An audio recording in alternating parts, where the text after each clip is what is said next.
Welcome back to our study in Philippians. We are now in the eighth of the series, eighth day of the series, and I wanted to talk to you today about the next few verses where Paul is making a declaration about his position in Christ Jesus relative to what we've already been talking about the last week, certainly, where there's been a struggle about who has the right to preach the gospel and whether, as long as the gospel is being preached, it doesn't matter if it's technically the right person doing the preaching.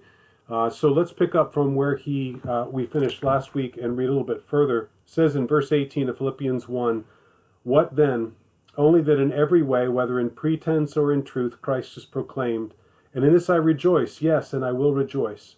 Verse 19, "For I know that this shall turn out for my deliverance through your prayers and the provision of the Spirit of Jesus Christ, according to my earnest expectation and hope that I shall not be put to shame in anything, and that with all boldness Christ shall even now as always be exalted in my body, whether by life or by death. For to me to live is Christ, and to die is gain." That line, of course, probably one of the most popular, or certainly one of the most well-known that Paul has ever spoken or written. And it occurs in a very interesting situation, of course, because he is in prison for his faith. Now, we know the outcome. Paul goes on to write considerably more before he ends up standing trial and is executed further down down the line in his life. But at the moment, he doesn't know what the future holds for him. He doesn't know how much longer he has as he's writing to the Philippians. The key is the focus always on the gospel of Jesus Christ. The focus is always on the work that Christ is doing through Paul so that Christ is exalted no matter what happens to Paul. That's why he can say confidently, whether I live or die, my life or death is ultimately of no consequence relative to Christ being glorified, relative to Christ being exalted through either of those circumstances. And he's saying this, of course, from prison. Now, when we see in verse 18, he says, "What then? Only that in every way," and he doesn't just mean in every way whether people are speaking righteously or unrighteously, or from unrighteous hearts or righteous hearts, or with good motives or bad motives, but also whatever condition we find ourselves in. Now, the next verse can be easily taken out of context. I think verse 19 can be misaligned if we don't keep it within the theological context or the doctrinal context that we see in Philippians 1. He does say, "I know that this shall turn out for my deliverance through your prayers and the provision of the Spirit of Jesus Christ." And the tendency there is to think, oh, Paul is assuming that he's going to be released from prison because he's talking about his deliverance, and he's confident that Christ will deliver him, that their prayers will deliver him, and that is going to be his immediate future. That's a misreading of the text. We have to understand the whole context here, not just this one verse. In fact, he even says whether he lives or dies, that's inconsequential in the very next couple of verses. And so we know in Paul's mind, he's not assuming that he's going to be released based upon their prayers. So what does he mean by confident of this deliverance? When we talk about deliverance, it really is another way of saying of salvation or being saved from something in the very practical sense. We often use a phrase in that way in English that probably equates pretty closely to what Paul was meaning here. Someone comes in and does something for us at the last minute, or steps in when we are in great need, and we say, "You've saved me," or "You have been my salvation." And it doesn't mean I've been delivered from the problem. It doesn't mean that you have eradicated any of the obstacles and now I'm free. It means through your intervention, or perhaps your companionship or your love and support, I'm able to endure what is in front of me. I think all of us can look back at times when we went through an incredibly difficult period, and there were people who came alongside of us, maybe a particular person that helped us through that. And we really see that person in a way, in the appropriate way, as our salvation, as a godsend, as someone who came alongside in much the same way that the Holy Spirit does, a paraclete, one who walks next to us through those difficult circumstances. Sometimes we are miraculously delivered.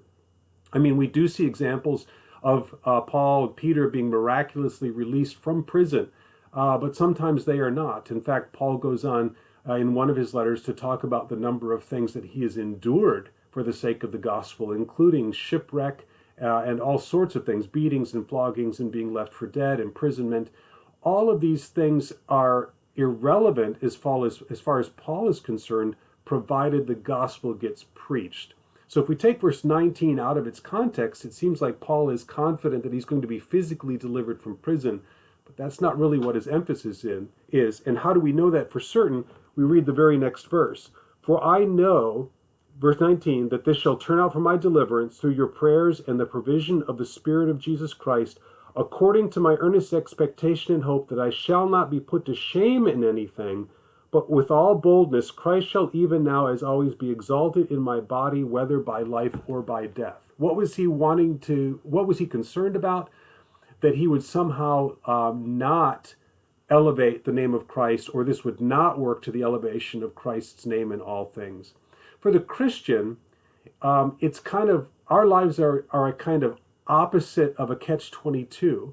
A catch-22 is almost always in the negative. If I do this, it works badly, but if I do this, it works badly. I'm stuck between a rock and a hard place, and there doesn't matter what choice I make, it's going to turn out badly for me or for the circumstance. For the Christian, it's the opposite. If I live, I can continue exalting and glorifying God and seeing people drawn to Christ as a result of my testimony. If I die, I am immediately in the presence of Christ, and by being in the presence of Christ, I'm healed fully and completely, and I am finally seeing the realization of my salvation and leading to my glorification. So that's why Paul struggled in 1 Corinthians. He talked about, I don't know what's better, to be with you or to be with the Lord. To be absent from the body is to be present with the Lord. Now, I don't want to surrender my body now just to escape this circumstance or this world. As long as God is able to use me, I want to be used by God and to glorify him. But if he chooses to take me today, next week, next year, 10 years from now, whenever, then what is the problem? I step from this world into God's presence. So when he says in the next verse 22 or verse 21, for to me to live is Christ and to die is gain, we could probably safely translate that as, for to me to live is Christ and to die is more Christ. If life is in Christ Jesus and the purpose of our expectation for heaven is to see Christ revealed to us and to be in his presence, then to die is to gain Christ. Now, not gain Christ as in saying I don't have Christ now, but gain Christ in a real sense, where it is a visceral, permanent, absolute connection to my Redeemer and Savior, as opposed to the knowledge of what Christ has done, and where we live now with a faith where we don't see clearly. We haven't seen him face to face. We don't see his likeness. We only have the shadow of that, and so we live and walk by that faith. But Christ will one day be revealed to us at our death, and our death will be a glorious and wonderful thing. So this catch-22 for Christians is a catch-22 in the most positive way that we could imagine. We have friends and relatives, of course, always that go on before us, that pass away, and we grieve over that loss. But we grieve because of the camaraderie and the friendship and the kinship that we have here and that we miss. But we would never grieve their immediate entrance into the kingdom of God and the presence of God. In fact, we often say things like, he is in a far better place now, or now he is free from his pain and the burden of his body that it had become, or he is fully restored now and in absolute perfect harmony with the Messiah, with the Creator, and with the Spirit. We mean all of those things because as Christians, they're not euphemisms, they're not catchphrases that we say to ease our pain in the passing of someone that we love. It's true. Jesus said, I go to prepare a place for you, and he's going to call us to himself. When Christ was speaking, he said to the man on the cross, today you will be with me in paradise. When we die, we don't linger somewhere. There is no limbo. And death isn't that boogeyman that we fear, because death isn't really anything except a doorway. I've used this illustration before in another context, but I think it applies here. A doorway isn't anything other than an access from one place to another. No one lives in a doorway. No one makes their abode in a doorway. It's simply a transition point. And death is a doorway. We think of death sometimes as a grave. The grave is the holding place for the body, for the decomposing self that I have been. But the spirit will never die because it is in Christ Jesus.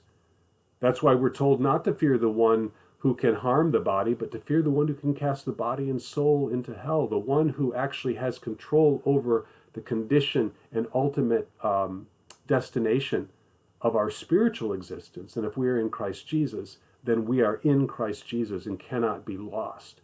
So when someone dies, God can be glorified even in that, because that person has stepped through a doorway immediately into the presence of God. And there is great praiseworthiness for God in that particular circumstance, and in every circumstance where a believer goes on from this world to the next. Paul isn't concerned about whether he's going to live or die per se. He's concerned that Christ would be exalted. In fact, he says that in verse 20, but with all boldness, Christ shall even now as always be exalted in my body, whether in life or in death. That was his ultimate goal. Notice how Paul's not constantly bemoaning the fact that he's imprisoned, or that he's separated from the Philippians or any of the other churches that he's writing to, or that woe is me, or why is this happening to me, or why did God allow these things to happen. In any circumstance that he finds himself, he immediately turns to, what is God doing in this circumstance, and how can I assist the elevation of the name of Jesus Christ in this circumstance? How can I elevate the name of God? Here he says exalt. That means to herald the name of Christ in this circumstance. And we know, of course, in many instances, people that he was imprisoned with, even guards that were imprisoned there in a sense with him as their job, came to faith in Christ Jesus as a result of his testimony. What circumstance are you in at the moment? How tempted are we, you and I both, to bemoan our current circumstance and wonder why God has placed us here and why he allows this to happen? Instead, we should be considering, how can God be exalted in this? Who am I being surrounded by that otherwise I might never have a chance to speak with or talk to or share Christ with, so that Christ can be elevated in whatever circumstance I find myself? And ultimately, can I say with peace, whether I live or die is irrelevant as long as Christ is elevated, magnified, glorified in either my life or my death. And ultimately, for all of us, it will be in our death. Christ magnified, exalted in all that I am, in whatever circumstance. Life and death make no difference.